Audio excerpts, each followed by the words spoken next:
What's going on, guys? It's Greg here, aka NYPrepper.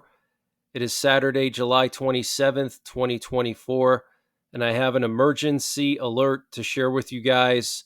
Right now, it is 22:54 Eastern Time here in the United States, and we have some major breaking news coming in from the Middle East and also from Russia and Asia, and also from here in the United States. I've been live streaming all day today, and in case you haven't had a chance to check out my live stream, it does appear that we are literally hours or maybe days away from Israel launching their long awaited military campaign in Lebanon against Hezbollah, their full scale military campaign. So earlier today, Hezbollah launched a missile at a soccer field in northern Israel while kids were playing, and apparently 14 kids were killed in this missile strike by Hezbollah. And what you're looking at here is some video footage of the funerals for these kids. They had to do the funerals quickly because of the state of their bodies due to the missile strike. They wanted to do the funeral quick. So they already had a lot of the funerals for these kids. Very, very sad situation, guys. It really breaks my heart looking at the pictures of these kids that died. Just really, really barbaric attack by Hezbollah. And so obviously, people in Israel are infuriated. Netanyahu is infuriated. And Israeli Channel 24 reported earlier today that Prime Minister Benjamin Netanyahu received U.S. approval for their major operation against Hezbollah. I told you guys that was why Netanyahu was visiting. Didn't I tell you that a couple of days ago? I said there's no reason why head of state would go to another country for an entire week unless they were going to do something serious. Okay. He met with Biden. He met with Kamala Harris, Trump. He spoke to Congress. He had classified briefings with Lloyd Austin and the Joint Chiefs of Staff. Okay. So I'm sure that he shared all the war plans with Biden and his national security team. But apparently, he has received a green light from the Biden administration to start their operation in Lebanon against Hezbollah. And this attack on the school kids on a Saturday afternoon in Israel is just going to speed that whole thing up, okay? Because Saturday is a holy day in Israel. It's like Sunday for Christians, okay? Saturday is a day of worship for Jews. They go to temple. They have different events during the day. So that would be like the equivalent of Canada or Mexico launching a missile into a baseball field in southern Texas right after Sunday church, okay? This is very, very serious, and the Israeli people are very upset about this. And Netanyahu is going to respond very quickly, much faster probably now because of this. And we've been tracking the nuclear forces all afternoon and all evening live, and we've heard a lot of nuclear attack options broadcasted earlier this evening.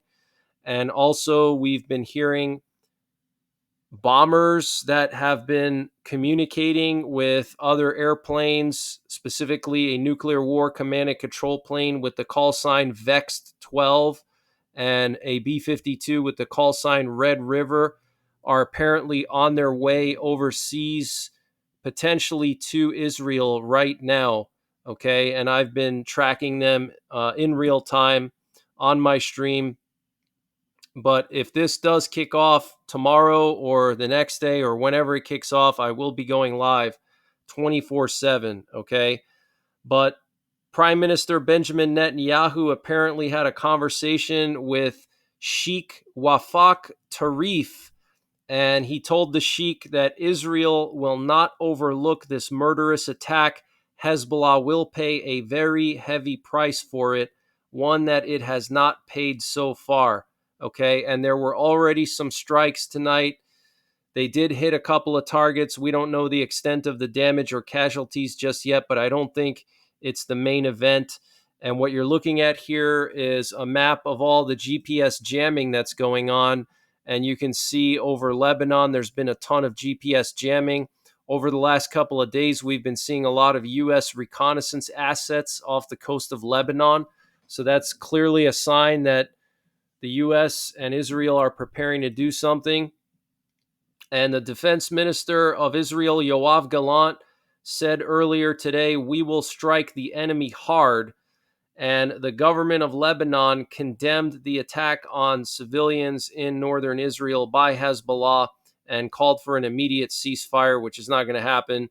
But in case you guys don't know, the government of Lebanon is not actually Hezbollah. It's not like Afghanistan where the Taliban control the government. It's different, actually. The Lebanese government actually does not like the Hezbollah group. Okay, it's just they can't kick them out. They don't have the resources to get rid of them, so they're kind of stuck like that with this group. So a lot of people in Lebanon are actually Christian. There's a lot of Christians in Lebanon, believe it or not. And if Israel goes into southern Lebanon and clears out all the Hezbollah gang, then it will actually be better for Lebanon. This update was sponsored by My Patriot Supply. Guys, My Patriot Supply has brought back their 25% discount on their 3-month emergency food supply. And to get the discount, you got to use the link preparewithnyprepper.com. And the link is in the description below this video. But this 3-month emergency food supply has a 25-year shelf life. It includes over 2,000 calories per day, breakfasts, lunches, dinners, drinks, and snacks, all contained within 6 rugged, water-resistant buckets, and free shipping is included.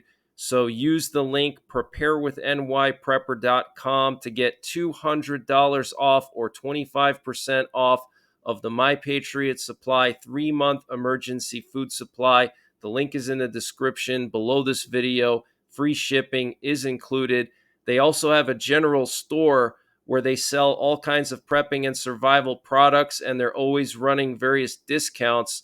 And to get to their general store, you just got to click on the My Patriot Supply logo when you get to preparewithnyprepper.com at the top of the page, and you'll see their general store where they sell all kinds of prepping and survival products, and they're always running discounts here. So use the link preparewithnyprepper.com to get 25% off of the My Patriot Supply 3-month emergency food supply, and the link is in the description below this video.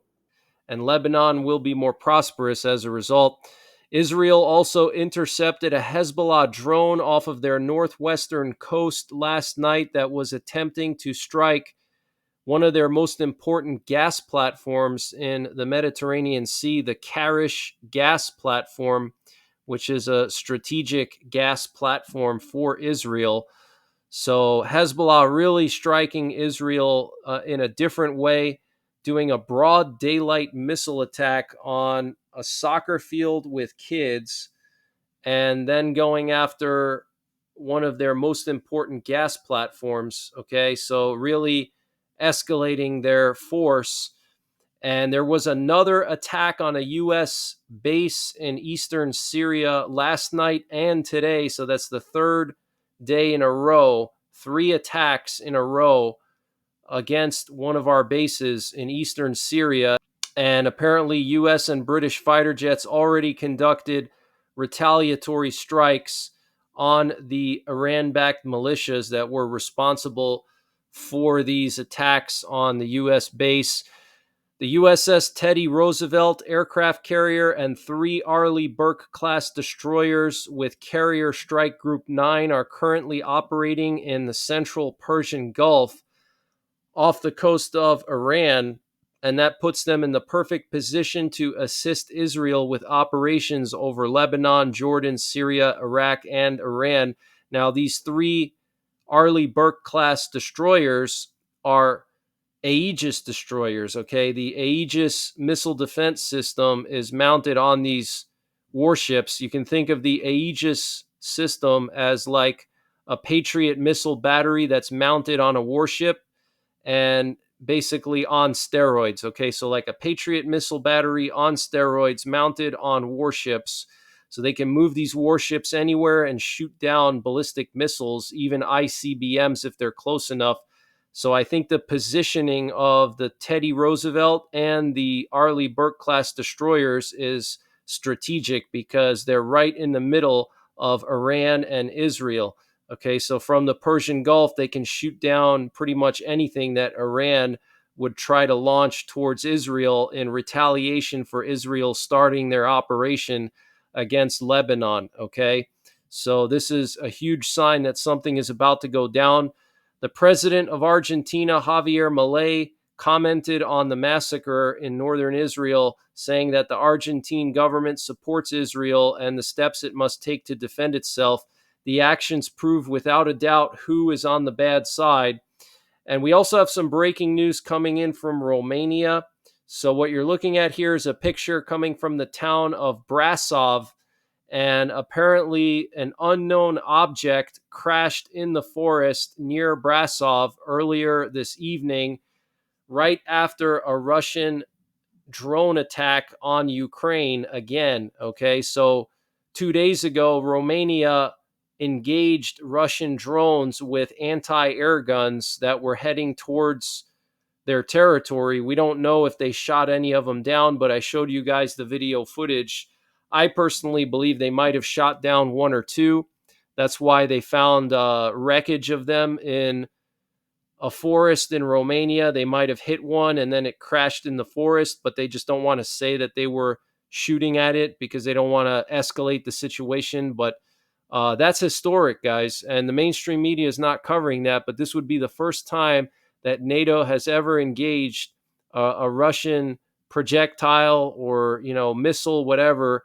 Okay, they've literally shot down potentially Russian drones over Romania. Okay, that is huge. Okay, we know that at least one, if not two drones crashed in Romania. Romania has summoned the Russian ambassador.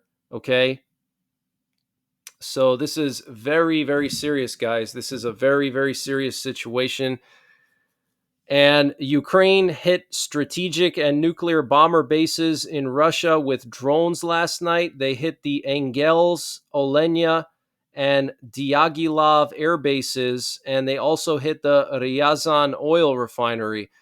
Now, Engels and Olenia are the two bomber bases that Russia has been using to attack Ukraine, but also they're part of Russia's nuclear triad. That's where Russia keeps their nuclear bombers. So, that's like the equivalent of Barksdale Air Force Base or Minot Air Force Base or Dyess Air Force Base or Whiteman Air Force Base, okay? High level bases that were struck by Ukraine.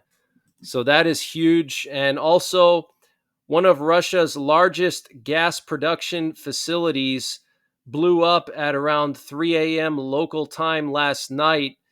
And this was in the Yamalo-Nenets oil basin or gas basin, 4,000 kilometers from Ukraine. This is in Siberia. At least one person is dead and 8 people are injured. Okay, so we don't know if this was a Ukrainian sabotage attack or drone attack or what. Probably a sabotage attack for sure. Okay, but Yamalo-Nenets is the largest gas basin in Russia, gas deposit, and one of their largest gas production facilities blew up. Okay, so that's definitely not a coincidence. And according to the New York Times, citing 2 U.S. officials, earlier this month on July 12th, Russian Defense Minister Andrei Belousov called Pentagon Chief Lloyd Austin to warn the U.S. that Russia had discovered a Ukrainian covert operation being prepared against Russia, which they believed was being conducted with American approval. According to 2 U.S. officials, Pentagon officials were surprised by the allegation and were unaware of any such conspiracy. But whatever Belousov said, according to all 3 officials, It was taken so seriously that the Americans contacted the Ukrainians and basically said, if you're thinking about doing something like this, don't do it. So this could be why we haven't seen Ukraine sink the Crimean Bridge yet. Maybe there was a plan, and American special forces operating in Ukraine were planning to take out the Crimean Bridge together with the Ukrainians. And Russia then called Lloyd Austin and said, listen, if you do it, there's going to be a nuclear war or whatever. And then Lloyd Austin then told the Ukrainians not to do it. And that's probably why we haven't seen the Ukrainians go after the Crimean Bridge, because I think that that's probably a stipulation that Biden gave to the Ukrainians that, we'll continue to give you aid if you don't strike inside of Russia and if you don't take out the Crimean Bridge. But I think that's going to change soon. There was a 2.9 magnitude earthquake right next to one of North Korea's nuclear test sites last night. And I want to update you guys on the arson attack on France's high-speed rail network right before the Olympics started. And speaking of Olympics, the opening ceremony was just pure blasphemy. It was satanic. It's another sign that we're living in the end times, okay?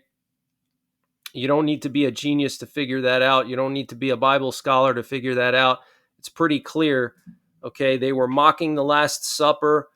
And there was a lot of Illuminati symbolism and New World Order symbolism in that opening ceremony. There's a lot to unpack with that.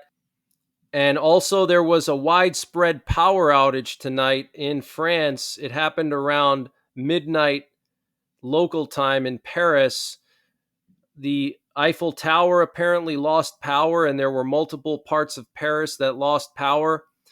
But let me just read to you some more details about this massive arson attack that occurred on France's high-speed rail network. So apparently they set fire to these high-speed rail networks and paralyzed train travel to Paris for some 800,000 people across Europe, including athletes heading to the opening ceremony of the Olympic Games. Targeting remote locations far from the capital, the apparently coordinated attacks sought to cut off rail routes into the city from all directions. The fires were predominantly set in pipes containing critical signaling cables for the system known as the TGV.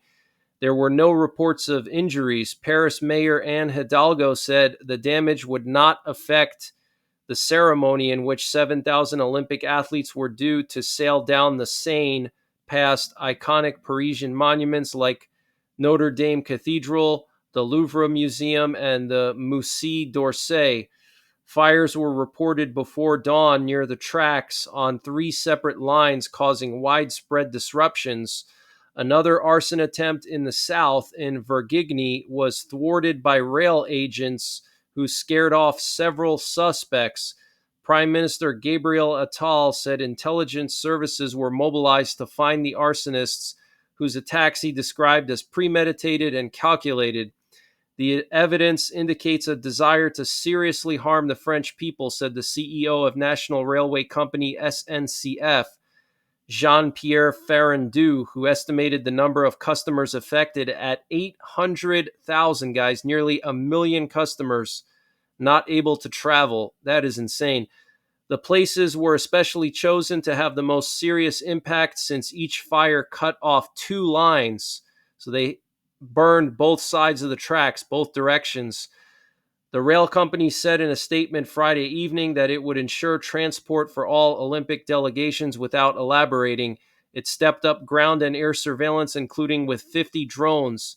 Prosecutors in Paris opened a national investigation saying the crimes included property damage, threatening the nation's fundamental interests, and could carry prison sentences of up to 20 years. Repairs were being made as police conducted forensic tests. We have to repair cable by cable, so it's very meticulous work, Ferrandou said.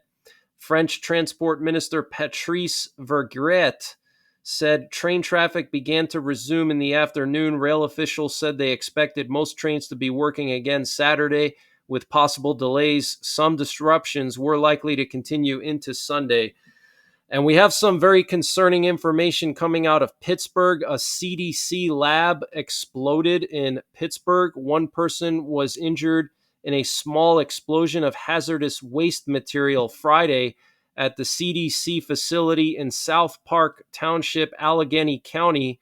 It happened before 1 p.m. on Brewston Research Center property on Cochrane Mill Road, a 200-acre federal site where laboratories of several government agencies are located.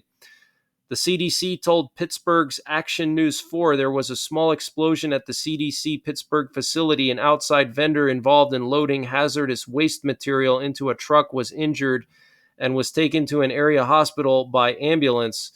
No information about the identity or condition of the injured person was released. Wow. Now, what's interesting is there's also a Department of Energy lab on this site as well. So this is very concerning, guys.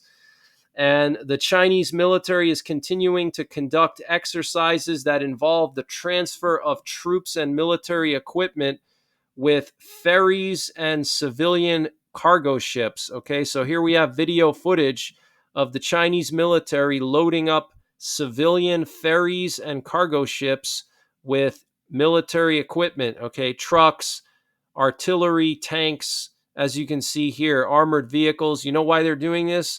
Because they're preparing for a massive invasion of Taiwan, and they need the civilian ships to help with that. Okay, because they're going to have to send hundreds of these ships with all this equipment. Now, they would definitely get sunk very quickly, either by Taiwan or by U.S. forces. But this is very, very concerning, and it's another sign that China is preparing to invade Taiwan. We also haven't heard any updates about Xi Jinping's health. About 3 weeks ago, a Chinese journalist by the name of Jennifer Zhang said that Xi Jinping got a severe stroke and he actually missed the third plenary session of the Chinese Communist Party. And instead, his buddy Kai Ki presided over that session. So, for all we know, Xi Jinping could be in a hospital. He could be dead. He could be on the verge of death. So, that is very, very concerning. And Sergei Lavrov, the Russian foreign minister, said that by deploying new weapons in the Asia-Pacific region, the West is escalating the confrontation in this region. We know that the U.S. recently deployed the Typhoon missile system in the Philippines, which is a missile system that can launch either Tomahawk missiles, which are nuclear capable, or SM-6 ballistic missile interceptors. And they're also going to be selling nuclear-powered submarines and Tomahawk missiles to Australia. I think like at least half a dozen or more nuclear-powered subs are going to be sold to Australia, which is a huge number. Okay, so the U.S. is preparing for a worst-case scenario. Here we have this video coming out of the Olympic ceremony, opening ceremony, and this to me is just clearly symbolic of the four horsemen of the apocalypse. This is potentially the pale horse, okay? So this is coming out of the book of Revelation in the Bible. We know the New World Order likes to use horses for symbolizing different things, but this to me looks like the pale horse of the four horsemen of the apocalypse. Okay, very strange. And then here we have a comparison of the opening ceremony to the Last Supper. You can see they were mocking the Last Supper here. And this is what Marco Rubio tweeted yesterday about the opening ceremony. He said, they spent all that money to host Olympic 2024 in Paris only to embarrass France by opening the games with a freak show. And Ukraine has officially deployed their robotic Medivac systems. So these are literally drones. Okay, they're like ATVs, like, six-wheelers that can evacuate troops from the front line autonomously with nobody driving it. So that's pretty cool. This is pretty funny. This is coming out of Poland. In Warsaw, somebody put graffiti on this building that said Free Palestine, and then someone came and said FUCK Palestine. Thought that was pretty funny. We have some new video footage coming out of Butler, Pennsylvania at the attempted Trump assassination location. And this is coming from body cam footage from one of the agents that were responding to the gunshots. And here they are up on the roof of the building where the shooter was. So it's like 25 minutes long. So very interesting, but that's all I got for this one, guys. I will be back tomorrow with more updates. I will be streaming the rest of the night tonight. And if anything happens in Lebanon, I will update you guys and I will go live if necessary 24/7. But it does look like we are on the verge of war in Lebanon. Okay, so get prepared. Things are spiraling out of control. Russia's deploying military hospitals to all their big cities. Putin asking all the government-owned businesses to relocate to Siberia. Something big is going down soon, okay? So, and then we have the bird flu. We have this weird IT outage that happened a week ago. So make sure you have a water supply. Make sure you have food. Make sure you have a means of self-defense. Make sure you have a bug out bag. Make sure you have a nuclear war survival plan that should include a fallout shelter. So until next time, take care. God bless. And don't forget the 3 Ps: prepare, practice, and persevere.